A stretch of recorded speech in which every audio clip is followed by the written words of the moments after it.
Hello, welcome to another trip down road testing memory lane. As always, thanks for all your comments on these videos. I really enjoy reading them, and I love seeing the questions as well. And we're going to do another Q&A video today, so hold on to your hats. The first one comes from MH Darlington. Thanks very much for your question. This one has actually come indirectly via the Instagrams. Great series, thank you.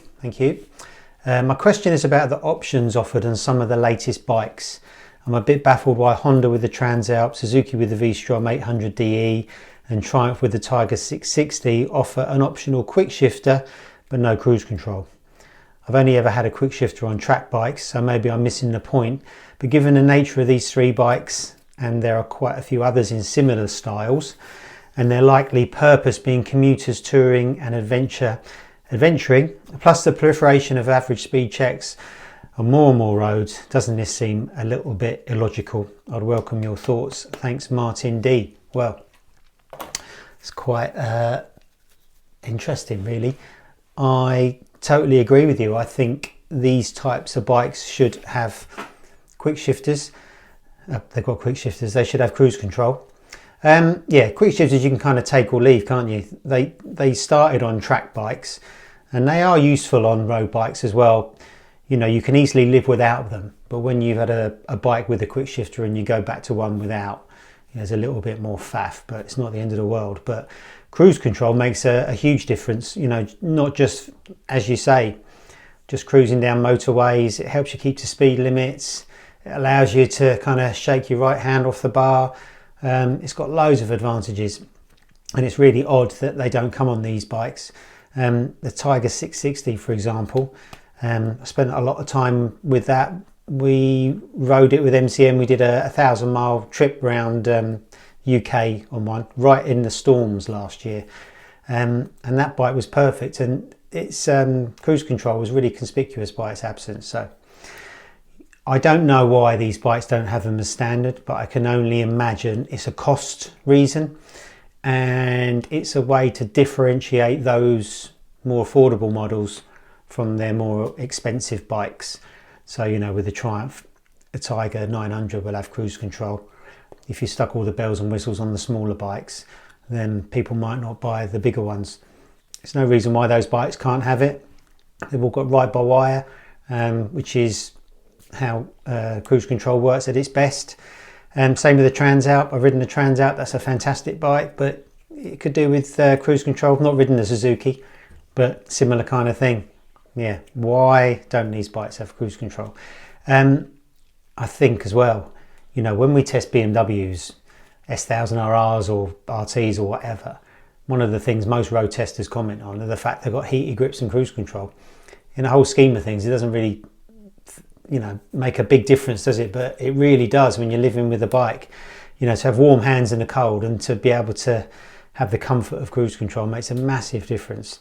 And I think a lot of manufacturers are missing a trick by not fitting cruise as standard. You know, things like I lived with a Street Fighter for a year. That was crying out for cruise control. But yeah, who knows? But I think it's a cost thing. Thanks very much for your question. Okay, next one is from Steve Morris. No mention of Sir Alan Cathcart from the journo world. Oh, well, thanks, Steve. That's a response from my last video when I was talking about all the journalists, the bike journos I enjoy reading. Obviously, including Bernie Simmons from from Morton's. But as far as Sir Alan Cathcart goes, well, he's not a sir.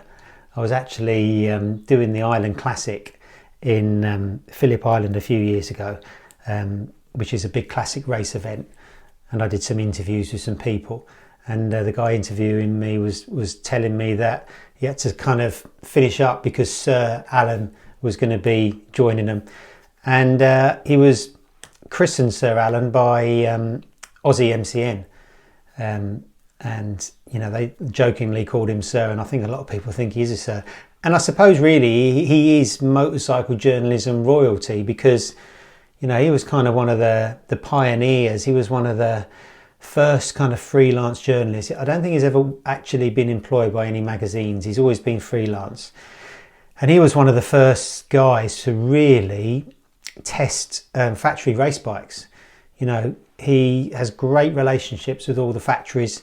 And, you know, when I was first getting into bikes, I would read like racer magazines and stuff like that and see him test the factory 500s, you know, Wayne Gardner's Rothman's Honda, Eddie Lawson's Marlboro Yamaha, Kevin Schwantz's Pepsi Suzuki. And he's done that all the way through. So, you know, I really used to enjoy reading his stuff because it was just unbelievable how a mortal would be allowed to ride these bikes. And of course that opened the door for manufacturers letting more and more journalists on their bikes. So Matt Oxley is kind of, I hold him up in that sort of esteem as of being one of these racer journos who got access to fantastic bikes, and then along the way MCN got access to race bikes, and lots of other people did, and I was lucky to ride quite a few factory bikes, 500s and MotoGP bikes along the way. But yeah, Cathcart was definitely kind of one of my inspirations, and also one of the reasons I got a Union Jack on my crash helmet as well, because he's got a similar thing. So, and he's also very canny that you know, freelance journalism, the only way to really make money is to write the same story for lots of different people. So he used to do a thing called syndication. So he'd ride a bike and then he'd sell it to 20 magazines around the world and, you know, make a nice living doing that. But that kind of business model is gone really now, especially with the internet. You know, once your review's up online, it's seen by the world anyway. So yeah, he was very canny, very clever, great rider. You know, I bumped into him a lot of times along the way on my travels. So yeah, I'd stick him in that group of people that inspired me and yeah, really interested me when I started getting into bikes as well. So great question, Steve. Thank you very much. Right, Maisie Lewis, thanks very much for your question. Why do racers have one leg hanging off the bike when slowing down before a corner? Is that a relatively new technique? I don't see that in older race videos. What do you think of the S1000RR Cup race series? Do you consider giving it a try? Great question. So first of all, the leg dangle. Yeah, it's quite a new thing, isn't it? You could argue Valentino Rossi kind of invented it with the doctor's dangle. And of course, all racers are like sheep. Once one successful rider does something, then everyone else copies. But obviously there's science behind it because a lot of riders do it. And the basic reason is under hard braking, it shifts the weight of the rider back, and it stops the bike, it helps the bike keep both wheels on the ground to stop endoing. So I guess it's a combination of sort of general balance for the rider. It's a question of keeping the bike level, and probably a little bit of it's a bit of a comfort thing to do. You know, if you feel comfortable doing something, then why not? It doesn't matter how you get a motorbike round a track or what you look like. I mean, Leon Haslam used to do that weird kind of funky chicken thing with his legs, didn't he, at one point in BSP? So yeah, that's kind of a relatively new technique, and I guess really because MotoGP bikes have got such an amazing braking power, and they need to balance the bike to the rear to stop it endoing. Yeah, you don't really need to do it in normal life. You know, I've seen, you know, when I've been club racing, I've seen people do it, generally the slower riders, and also track days. I think if you're going to dangle your leg, you need to be very good, or else you just look silly. The other question, what do you think of the S1000RR Cup race series? Do you consider giving it a try? I think it's brilliant. I've seen a few of the races already. One make racing is always fantastic. It's a good premise. Sometimes I think the actual racing itself isn't as exciting as it could be on paper. I think you need a sort of imbalance between the bikes to make things interesting, because some are good in some areas, some aren't. Or else it can be, I don't know, when all the bikes look the same and they're all doing the same thing, it doesn't excite me as much as kind of more varied racing. But it's a good series and it's cheap, relatively cheap. No racing is cheap.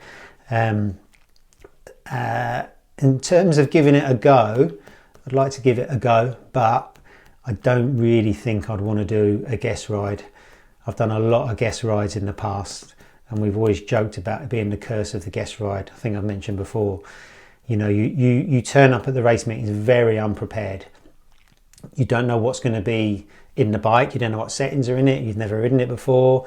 I've turned up at guest rides before where there's not even any fuel in the bike, and I've wasted the first practice session going to find some fuel. So yeah, you kind of, unless you're amazingly good, you're going to just struggle on it all weekend, even though it's a good experience. I think as far as journos go, I can think of 2 journos that could jump on a bike like that and just ride the wheels off it and win regardless. Maybe not win, but be right up there. Chris Northover is just a legend of a talent, of an annoyingly nice person. He'd do well on one. And Jonathan Pearson from back in the day, he was a fantastic rider. I think a lot of the rest of us could do well on it, but I think you'd need your own bike and your own settings and be used to the race series, be used to racing with the other riders, to really kind of not get your hat nailed on really. But yeah, maybe. It looks interesting though. Thanks very much for your question. John Ryle, thanks for your question. Absolutely loving these vids. Keep up the good work. Thank you very much. I'm in the lucky position of finally being able to afford my dream track only bike. Narrowed it down to an R1 and an S1000RR, both 2015. Which would you go for? Front of pack in fast group rider. Keep up the good work. Thank you very much, John. Well, I've got a lot of experience with those 2 bikes. They're both a fantastic vintage. The 2015 R1 was the first Japanese bike really to take it to the S1000RR, after the S1000RR dominated for all of those years as road bikes and track day bikes and club racing bikes really. When you're talking about any level higher up, it's a little bit different. The S1000RR, I raced the 2015 model. I would say that the R1 is probably the easiest to jump on and ride. When I see a lot of sort of my rivals in club racing back in the day, when they swapped from a ZX10 or a S1000RR or whatever and jumped on an R1, their results immediately improved. It's just a very easy bike to get on with. The power delivery it's a very strange power delivery because of the cross-plane crank engine, and if you get your head around it and just kind of almost ride it 250 style, it likes flowing corners. Very, very good. It's got good electronics on it, standard. The brakes are awful, but that's easily remedied by taking the ABS off. The S1000RR is a fantastic bike as well. You don't actually need to do anything to that to make it a good track day bike. Just put tyres on and put fuel in it, and it doesn't need any work. But it's a little bit harder to ride. It's just a little bit snappier, a little bit more aggressive. But I'd say go the R1 route, and an R1 in race bodywork looks amazing and they sound amazing as well. But yeah, there's not a lot in it, but I think R1. Yeah, thanks very much, John. Right, next question. Okay, this is from Lee Tilbury. You didn't mention the addition of the slipper clutch on the standard 06. Why? Well, this refers to the R1 video I did when I talked about the 04 R1 and how important that bike was, because it was there at the apex of the the superbike world for a while, for 1 year, in between the K3 and the K5 GSX-R, and superbikes in the mid-noughties were the be-all and end-all really, for riders, for journalists, for magazines and all the rest of it. So the reason I chose the 04 R1 is just because of its importance. And of course it got a smattering of upgrades in 06, including the slipper clutch, slight chassis geometry tweaks, and of course there was an SP version with Öhlins, and that improved the breed obviously, and the SP was fantastic. But that model wasn't really worthy of a video by itself, which is why I just did the 04. But I remember we did the launch of the 06 R1 and SP at Catalonia, and it was one of those days we turned up and it just rained all day, and we didn't actually get to ride it on the day we were supposed to. But fortunately we weren't flying home until later on the following day, and we managed to get like a decent morning's ride the following day at Catalonia on those two bikes. And those are days where we did a lot of master bike tests, so I knew Catalonia pretty well. So, you know, riding a launch spec R1 around Catalonia was absolutely fantastic, and that SP is amazing as well. You don't see many of them around. They're proper collector's items, aren't they? Really, really great bike. So, yep, thanks for your question, Lee. Much appreciated. Right. Okay, this is from the Ludwig. Thanks very much. Nice to hear from you. I have a question for you. What is the best cornering stroke driving style for road driving? Knee out, body out, sitting in, elbows down, etc. You know what I mean? Everyone talks about knee down, but why on the road? Well, yeah, good point. I think if you're that way minded and you've always wanted to get your knee down, you go through a phase of trying to do it, and then you go through a phase of being able to do it, and then you go through a phase of wanting to do it everywhere. But once you got that out of your system, obviously you don't need to put your knee down on the road. And to be honest, even on track, you're just kind of skimming it every now and then anyway. I remember when I was instructing at the Haslam school, I could go through a whole day instructing and never get close to touching my knee down. So you never really need to do it on the road. It's just a fun thing to do, but obviously best done on a private piece of road or a racetrack. The best riding style for the road, I mean, if you check out some of the Secrets of a Road Tester videos on MCN, we talk about that a lot. But the premise of body position on the road is the same on the track, but you're just doing a far less extreme version. You still need to bend your inside arm, but not in an extreme way. You still need to shift your weight to the inside of the bike, but that just means pivoting on your bum cheeks and not actually moving your bum off the seat like you would do on the track. And you need to kind of move your feet a little bit, you know, not ride Daffy Duck, keep your toes in, shuffle them back and forward depending on the corner you're on. But if you forget everything else, if you bend your inside arm in a corner, even on the road, and even if it's slightly, and that puts your weight forward a little bit, that gives you more feel for the bike. You feel more plugged in. That's the way I do it, you know. I mean, but to be honest, you know, the kind of speed you go on the road and go around corners, you can kind of ride it any old way and the bike will go around as long as you remember to steer. Because I've been on track and instructed on track where people have got a fantastic hang-off style, but they don't actually turn the bike. So they never hit an apex. And what I mean by turning the bike is at speed, you need to counter steer. So, you know, when you're going through a right-hand corner, you need to push on the right bar, left-hand corner, push on the left bar, changing direction, you're actually steering. It's a very slight movement and the bike does it anyway. If you welded the handlebar straight, a bike wouldn't go around a corner. But counter steering, you've got to remember to actually steer the bike as well as you move your body as well. Sort of the body is the second thing, but still a very important thing. And knee down, yeah. Knee down's good fun. We all remember our first time. So thanks very much for your question. Right, next one is from Billy Python. Thanks for your question, mate. Love this Q&A thing. We were lucky to have someone with vast wisdom on our side. I guess your age needs is about 45. You can come again. And you seem to be in good shape. I'm a bit younger and not in so good shape. I guess time takes its toll on all of us in some way. I'm interested what you do after a long ride. How do you remedy your body? Do you use any supplements or just crash in bed and good rest is enough for you? And what do you eat and drink during the day when you're on a bike all day to keep your mind and body fresh and sharp?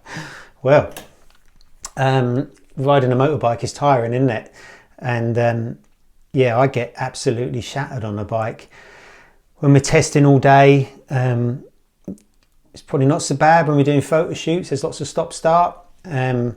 Launches are difficult because as soon as you get off the bike, you've got to go into a hotel room and write all night. So it is tiring, and I do get really, really knackered. But I think it helps if when you're riding, you don't eat too much. You just sort of eat small and often, so you never get that stodgy, tired feeling. Drink loads of fluids. I try and have a morning coffee, but then try and avoid coffee probably until the afternoon after that, just because it dehydrates you and it makes you want to pee. So, you know, if it's a cold, horrible winter day, I'll have a hot chocolate if we're stopping rather than coffee, just to give you a bit of a zhuzh. But yeah, that's about it really. Try and keep fit, try and do a bit of running, a bit of cycling. I don't do any weight training because I ride bikes all the time anyway. That sort of seems to be enough. But yeah, I think, yeah, just accept you're going to get tired and just try and manage it really. Yeah, all day when you're on the bike, even from breakfast, just sort of eat little and often, and then save the big meal for the evening. But yeah, thanks very much for your question, Billy. Much appreciated. I'll take 45 all day long. Okay, this one's from Edwin. Thanks for your question. I want to buy a sport naked bike, and you're thinking about the CB1000R, S1000R and the Z1000SX. What's the best performance and what's the middle area? Okay, well, do you mean the Z1000? I'm guessing. The SX is the sports tourer, isn't it? The sports nakeds are kind of divided into two really. The 1000cc bikes, the big ones. You've got the Japanese bikes, which are kind of, they're sports nakeds, and then you've got the Europeans, which are kind of super nakeds. And I suppose the main difference between the Japanese and the European is that the European nakeds are more performance orientated. They generally feel more together. They generally feel more like naked super bikes, whereas the Japanese bikes have kind of a very slight budget feel to them, but that's reflected in the price. Maybe the suspension isn't as balanced and as plush as some of the European stuff, and the technology isn't quite there. So, you know, in terms of the Japanese bikes, you've got the Honda, you've got the Kawasaki, and you've got the Suzuki. I would probably say out of that bunch, the Honda is probably the most rounded, followed by the Suzuki, which has got the K5 engine in it, which is sort of really raw. And then bringing up the rear, because it's quite old, would be the Z1000. But I'd love to ride any of those three bikes with proper suspension and proper brakes. I bet they're absolutely fantastic. But yeah, the suspension and brakes are a bit budget on those bikes. You mentioned the S1000R. Within those, the S1000R, you've got two kind of anomalies. You've got the S1000R, which is as cheap as a Japanese bike in kind of base trim, which is head and shoulders better.